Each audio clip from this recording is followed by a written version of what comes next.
Bonjour Joris Mathieu, on est ravis de vous accueillir à la Web TV des Rencontres Pro 2010.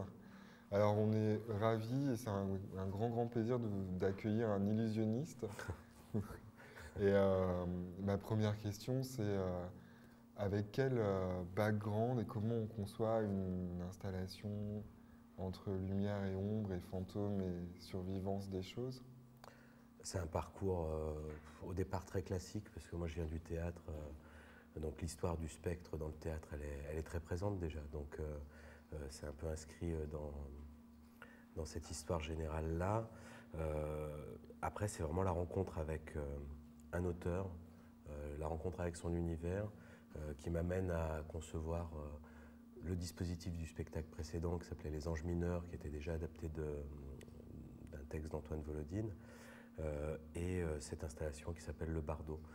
C'est assez simple en fait, c'est-à-dire que nous, la façon dont on travaille dans la compagnie, c'est toujours de concevoir des dispositifs scénographiques qui naissent de la littérature. C'est-à-dire que moi, ma façon de lire m'envoie très vite des images, et des images se construisent des machines, des objets, des outils scénographiques. C'est comme ça que je suis arrivé, moi, on va dire, à l'utilisation des nouvelles technologies. C'est par, je dirais, d'abord une lecture littéraire qui m'amène à des visions. Comment vous avez procédé pour... parce que le texte est un texte quand même assez dense. Ouais. Donc comment vous avez retranscrit cette densité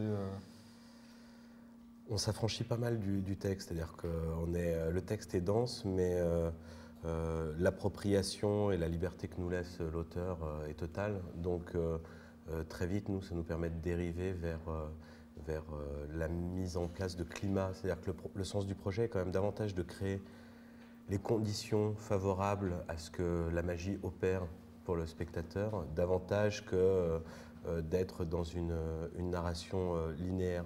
J'ai tendance à dire que le support texte, comme le support image qu'on utilise, sont deux données qui s'entrechoquent et qui permettent au spectateur de se fabriquer une troisième image, qui est une image mentale, qui est une image qui lui appartient et qui fait référence à son propre aussi background, à sa propre histoire personnelle, intime.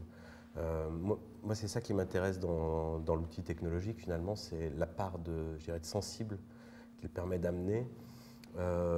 Et tout à l'heure, on parlait d'illusion, de magie, la façon dont il peut permettre de venir interroger le réel. Qu'est-ce qu'on traverse? Quel est le réel? Quelle est notre place à l'intérieur de ça? Et qu'est-ce qui vient finalement nous perturber dans les habitudes et les rapports qu'on a eus jusqu'à présent et dans nos certitudes?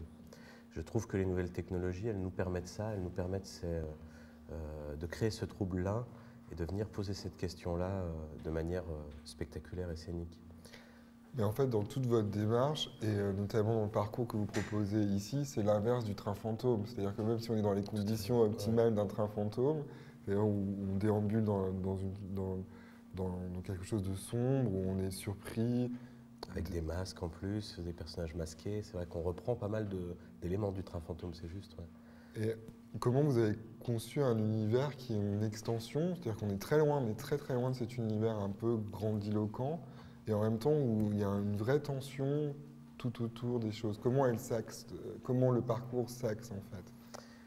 Alors ça se fabrique au fur et à mesure, c'est-à-dire qu'on on ne projette pas les étapes à venir, on fabrique en fonction de ce qui a été produit avant. Donc là, on en a produit 4 jusqu'à présent, et chaque fois, effectivement, la première question qu'on se pose, c'est d'essayer de retrouver l'état de spectateur, entre guillemets, virginal, qui ne connaît pas, qui n'a pas l'habitude de ce parcours-là, et d'essayer de ressentir, nous, de manière intime, de quoi on aurait besoin ensuite, de quoi on aurait envie, de quoi on aurait besoin pour jouer avec ça.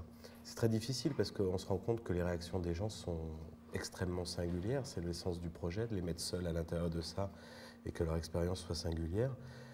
Mais on essaye de trouver un chemin qui en tout cas tient compte de l'état dans lequel les gens sont. Je crois que tout simplement, on ne tend pas vers la peur, c'est-à-dire qu'on met en scène la possibilité que les gens affrontent leur peur, Mais ce qui nous intéresse, c'est de ne pas provoquer la peur.